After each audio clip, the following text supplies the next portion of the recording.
Breaking news. Breaking news. Breaking news. Côte d'Ivoire. Le ministre français Bruno Le Maire en Côte d'Ivoire, dans le cadre de l'accélération de la relance économique entre la Côte d'Ivoire et la France, pour le développement économique, en mobilisant tous les leviers de financement et aussi au sujet de l'avancée du métro d'Abidjan, avec toutes les difficultés que cela incombe. Merci de rester sur CNN. Breaking news. Breaking news.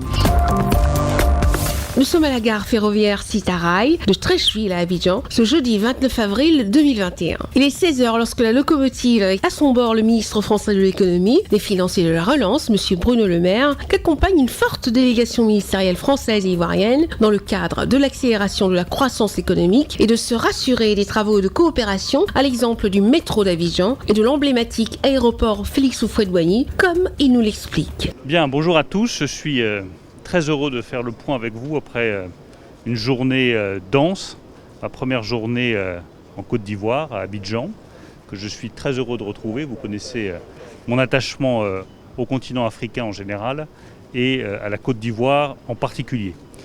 J'ai eu un certain nombre d'entretiens aujourd'hui avec le ministre de l'économie et des finances, avec le ministre des transports, avec le ministre du budget, avec le ministre de l'équipement.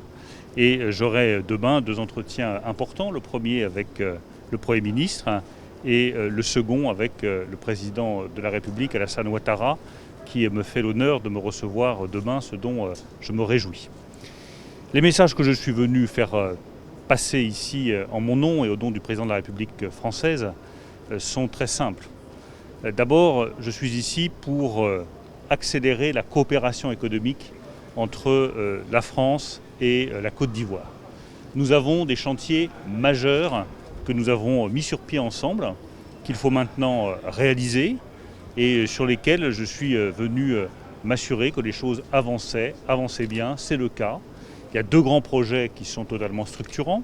Le premier, c'est évidemment le métro d'Abidjan, qui va changer la vie quotidienne des habitants d'Abidjan et changer la vie quotidienne de millions d'Ivoiriens. Ça va faciliter leur vie, ça va aider au développement économique. Je pense que c'est aussi des très belles perspectives, en particulier pour la population jeune d'Abidjan. Donc je me réjouis que les travaux soient engagés, que nous ayons maintenant un calendrier, des perspectives. C'est toujours un chantier difficile de réaliser un nouveau métro, surtout en zone dense, surtout au cœur d'une ville. C'est un magnifique défi et je suis certain que les Ivoiriens réaliseront ce défi dans les délais qu'ils se sont fixés. Le deuxième grand projet, c'est l'aéroport. Nous nous félicitons que la Côte d'Ivoire ait choisi la France pour réaliser l'extension de l'aéroport Houphouët-Boigny. Je l'ai dit tout à l'heure, c'est un symbole.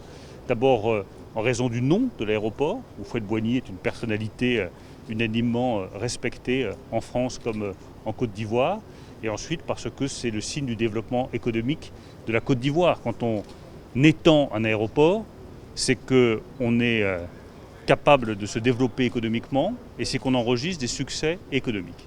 C'est le cas de la Côte d'Ivoire qui a réussi à tenir le choc économique l'année dernière, 2% de croissance, et qui a devant elle des vraies belles perspectives de croissance, 6,5% de croissance devant elle. Je crois que c'est le signe du succès de la politique économique qui était engagée par le président Ouattara. Au sujet de ces différentes rencontres avec le ministre des Transports, des difficultés rencontrées sur le terrain, des échanges avec le ministre des Finances, M. Bruno Le Maire, donne ici son sentiment sur ces différentes rencontres avec ses homologues ivoiriens. Oui, j'ai fait un point précis, et notamment avec le ministre des Transports. La difficulté, vous la connaissez tous. Il suffit de prendre la Drésine, de traverser la ville d'Abidjan pour voir la première difficulté. La première difficulté, c'est qu'il faut faire des expropriations ou des déguerpissements, employez le mot que vous préférez. C'est évidemment des choses qui sont très difficiles, ça demande du temps.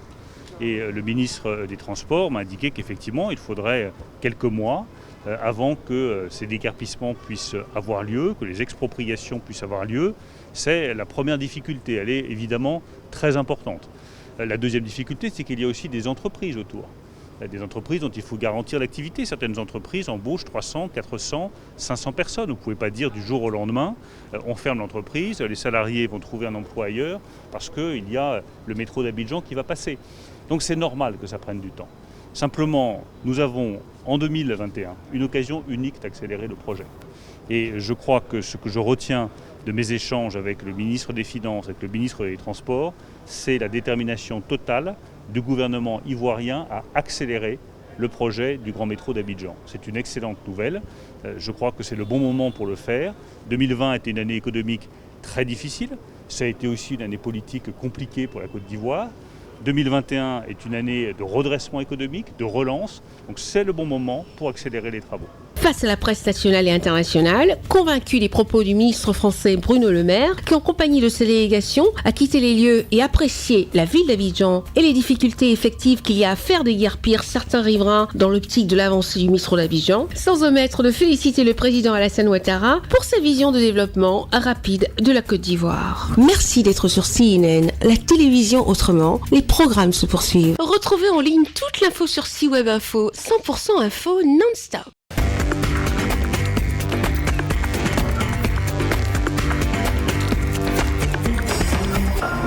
Breaking news. Sur CNN.